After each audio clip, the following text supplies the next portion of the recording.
Kemudian Sultan Demak mengutus duta yang ketiga, yaitu Kyai Ageng Wonopolo, diberi tugas untuk menyampaikan pesan dari Sultan Demak untuk memilih satu dari dua pertanyaan, yaitu milih siji ing jaba lan jero nira, yang artinya memilih yang di dalam atau memilih yang di luar. Kyai Wonopolo bersedia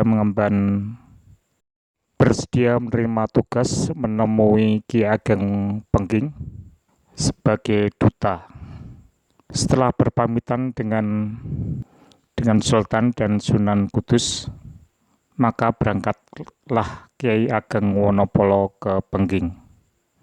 Setelah sampai ke Pengging, Kyai Ageng Wonopolo menyampaikan apa yang menjadi pesan Sultan ke Kyai Ageng Pengging.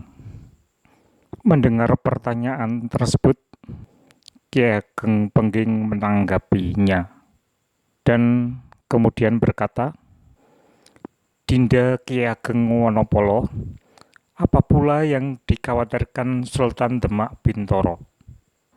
Coba lihat Dinda, di Pengging ini ada apanya? Terheran-heran Kanda dibuatnya akan pertanyaan itu. Mengapa pula segala pertanyaan tadi agaknya bermuka dua, setidaknya penuh dengan kecurigaan terhadap Pengging. Kiai, menurut hematku, bukankah seorang ratu menjadi khalifah Tuhan? Bukankah seorang ratu itu manusia yang paling sempurna? Dinda, bagiku tidak ada pilihan, dan aku tidak memilih. Dan kalaupun aku memilih salah satunya, tidak akan ada gunanya.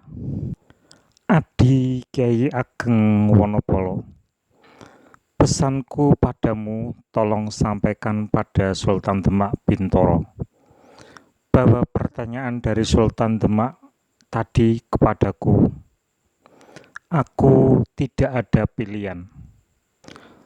Terserah kepada Sultan Demak Bintoro yang akan menanggapi jawabanku. Sebab keduanya pun aku tidak mau. Bagiku memilih itu suatu pantangan.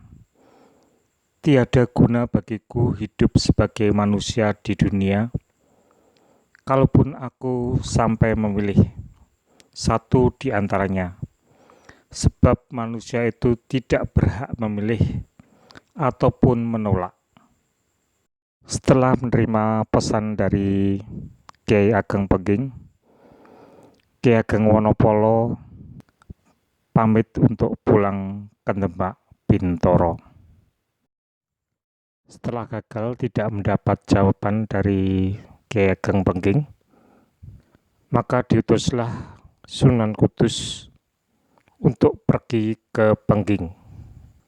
Sultan Demak Bintoro berkata, "Sunan Kudus, pergilah sekarang juga ke Pengging, bawalah wadya andalan sebanyak yang diperlukan. Tugas Kanda hanya satu. Jika terbukti Kanda Kyai Ageng Pengging mempunyai maksud tertentu, paling tidak ada tanda-tanda akan berbuat merongrong kewibawaan Kesultanan Demak Bintoro, jangan ragu-ragu untuk memberikan aturan sesuai dengan hukum, dalil, dan hadis." Dan pergilah Sunan Kudus ke Pengging. 7 orang andalan Demak yang kesemuanya menyamar sebagai santri menerima perintah dari Sunan Kudus. Beliau pun berbusana selayaknya seorang santri dusun. Tak lupa pusaka wasiat Kudus dibawanya. sebuah bende yang bernama Kyai Macan. Pusaka itu didapatkan dari istri Sunan Kudus yang merupakan pusaka wasiat dari Adipati Terung yang amat bertuah sarana untuk maju ke medan perang. Pada suatu malam, rombongan Sunan Kudus sampailah ke tepian kali. Mereka beristirahat di bawah pohon cemara. Tidak lupa, bendi diturunkan dan digantungkan di pohon kepundung. Sunan Kudus segera memerintahkan kepada sahabatnya untuk memukul bendi Kyai Macan. Suara melengking memenuhi segala penjuru desa. Suara bendi dari Kyai Macan seperti suara harimau.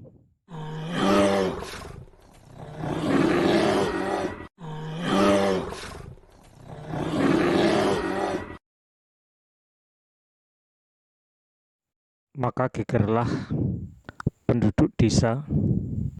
Tanda kentongan bahaya dibunyikan bertalu-talu, dan mereka mencari asal suara harimau tadi. Namun sampai di bawah pohon kepundung, harimau tidak diketemukan.